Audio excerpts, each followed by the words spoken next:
question says, explain the important aspects of resonance with reference to carbonate ions.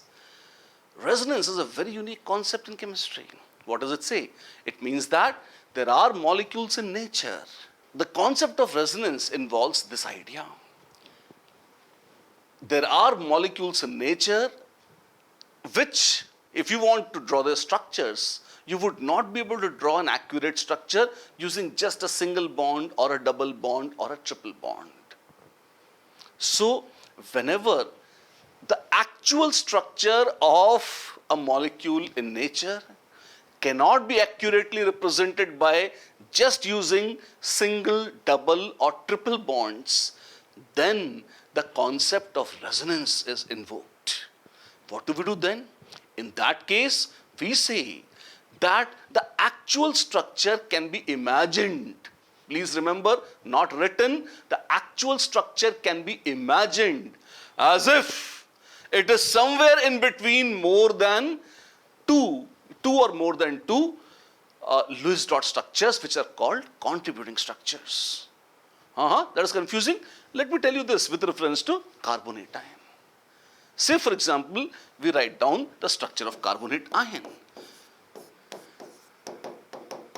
If you draw a proper Lewis dot structure of carbonate ion, it appears like this. There are two oxygens with -1 charge each. You have carbon and oxygen like this. And in this structure, if you notice, there is a double bond and there are two single bonds. If this is the actual structure of carbonate ion, then when we observe carbonate ion actually in nature, we would find that it should contain two types of carbon-oxygen bonds, one double bond and two single bonds. But does it actually happen? No, it doesn't happen. Actually, what you notice is the real carbonate ion has all three bonds perfectly identical. And more interestingly, these bonds are shorter than single bonds but longer than double bonds. That means these bonds are no longer simply a single bond or a double bond. They are something else only. They are somewhere in between a single and a double bond. Now, how do you rationalize that? How do you generalize that? How do you understand that? We can understand this using the concept of resonance. What do we say? We say that this is one Lewis dot structure of carbonate ion, but this is not sufficient for understanding the real carbonate ion. Okay, so what do? Then we say, we just apply some logic. We say, see, look, there are 3 oxygen atoms. And there is absolutely no reason why should 2 oxygen atoms carry the burden of negativity and take minus charge, while the third one is enjoying a double bond and no minus charge. Actually, they should share the responsibility equally, right? So there could be a possibility when this minus charge actually lies with these two or with these two. Something of that kind. What are you doing? Double bond could be here, or double bond could be here, or double bond could be here. 3 different locations of double bond can be identified. In the same fashion, the minus charge, instead of just being fixed on 2 atoms, it could be on these 2, or these 2, or these 2. So actually, I could draw not 1, not 2, but 3 structures.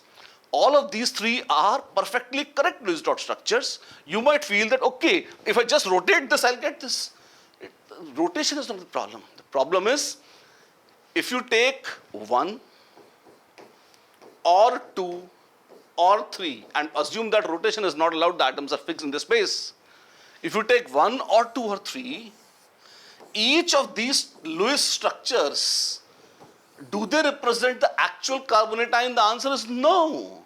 Why? Because the actual carbonate ion does not contain double and single bonds. It does not contain 2 different types of bonds. All the 3 bonds, carbon-oxygen bonds in carbonate, are experimentally observed to be identical, same. And each of these structures says that there is a double bond, there is a single bond, fine. Each of these structures is screaming that there are 2 different types of bonds. That means each of these structures is wrong, first of all. Okay, then what is the concept of resonance?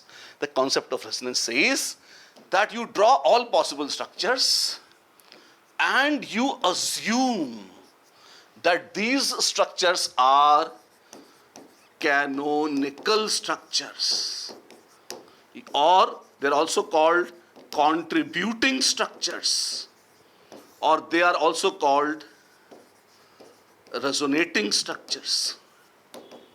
Oh wow, now we understood. The molecule is jumping between two or three structures. The molecule is not a monkey which is jumping, not a frog either. No. Neither one nor two nor three.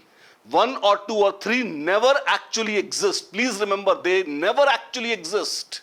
Not even for a microsecond. Then, why you write them?